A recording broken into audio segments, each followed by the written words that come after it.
Black Medium Current is the sixth full-length album from Norwegian black metal band uh, Dødheimsgard. And I kind of went kind of overboard writing about this one because I've never had a chance to write about a new record from this group. It has been ever since 2015.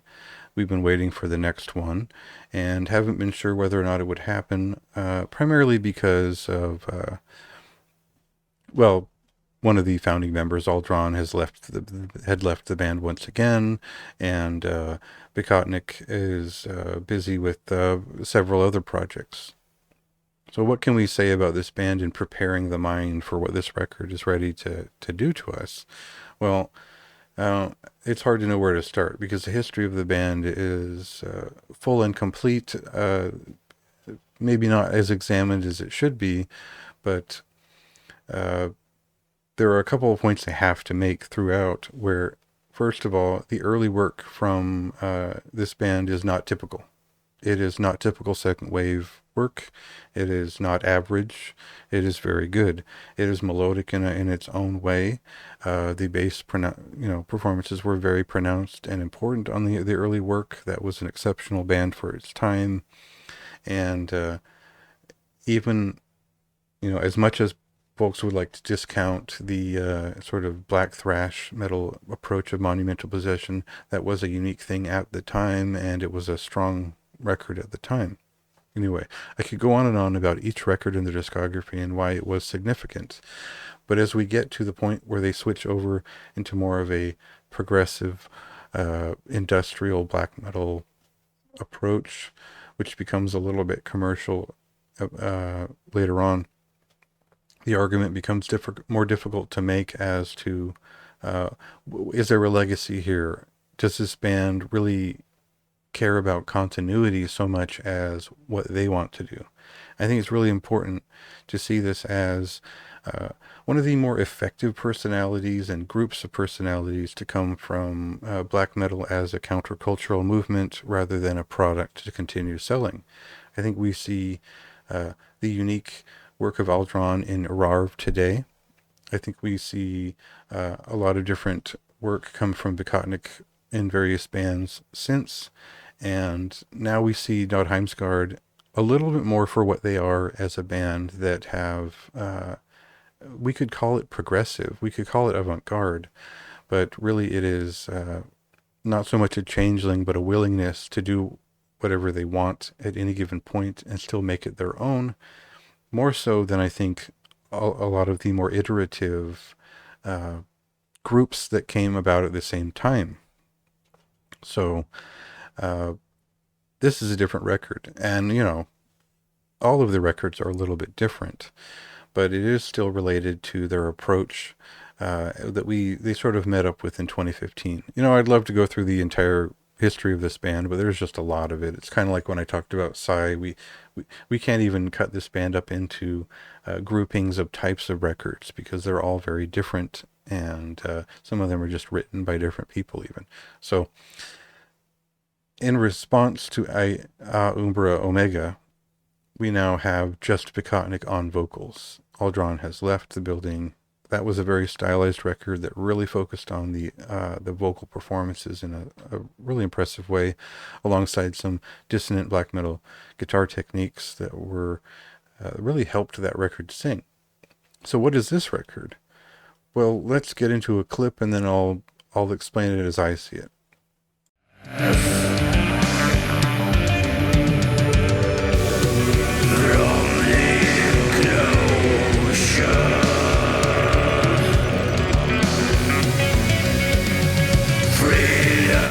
So, in most every way, this is an atmospheric black metal album. It is a modern one. It does speak to some avant-garde tendencies. It does actually speak a little bit to post-black metal rhythms and modern rhythms that are very effective as well, especially as we get into the first couple of songs. I think these are dramatic, just atmosphere rich pieces that are not as weird and kooky as a lot of people kind of want them to be, I think, up front. And there's a good reason for that. That this isn't just a circus of a record. I think it's because of the intent of it as not only emotional but intellectual music.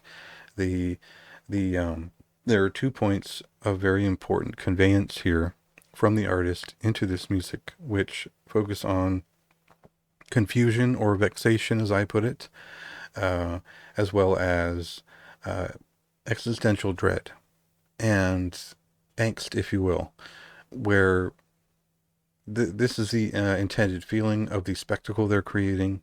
There are certainly some trademarks of Dødheimsgard here, but these are very elaborate long form pieces that match up with the ambitions of A Umbra Omega, but uh, are in a different style almost entirely.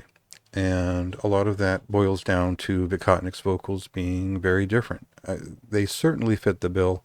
He's certainly well known for his vocals in a lot of cases. So it's not like anything is missing here except for the unhinged nature of Aldron is not here. So, we have to sort of regard that in the sense that if you want that unhinged feeling, Urarv is a good band to check out. They've just put out a sort of redux of their early recordings more recently, which is worth listening to. And that definitely leans more in like the progressive, very avant-garde, emergent feeling. This record is very intentional in the narrative that it is giving, and it is a very professional, very modern record. Not to the point of sterility, but it is also kind of appreciably nothing to do with nostalgia. This is not a pandering record.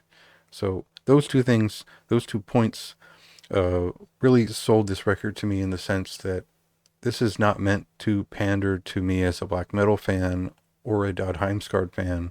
It's just meant to be art for what it is, and that is kind of the central point of this record and its narrative between the person and his art. So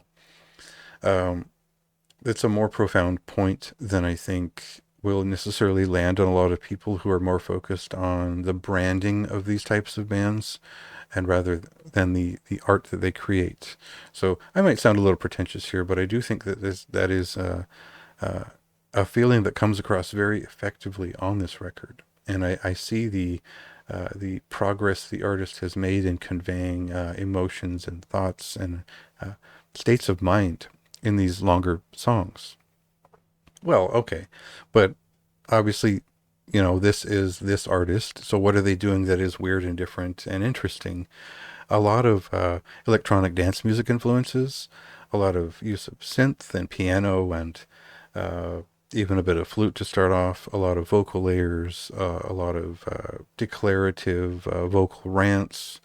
Um, a lot of the things or the trademarks of Norwegian avant-garde black metal are here. They're just in a very sort of contained narrative that is evocative above all else. There are riffs, there are very tumultuous songs here, and there are other pieces that are very set back, very chill, very like psychedelic even, that aren't necessarily jammed, but they are meant to affect the listener in a certain way. So it's a lot to take in. It is a 70-minute record. It's a double LP, and yeah, I couldn't help it after I saw that the album cover. I had to call this record Floydian in some way because it does remind me of sitting with Pink Floyd records as a kid and feeling like this is something big and it means something to the artist. So I think that's a good point to end on in terms of, this record does feel like it is important to the artist, and it sold me over the course of listening. Um, I'm not going to say that I love that album art. It's not going to grow on me, even though it does mean something and I like what it means. Uh, but I was convinced by this album, and I do think it is one of the stronger recommendations I'm going to give for an April release, and it is a very high recommendation. There's quite a lot, I think well over 3,000 words of a review to read there, if you will. and get more context as to my experience with the record, and quite a lot of history on the band, which I feel is relevant in contextualizing the album, however you parse it. So check that out. Check the record out tomorrow when it releases. There you go.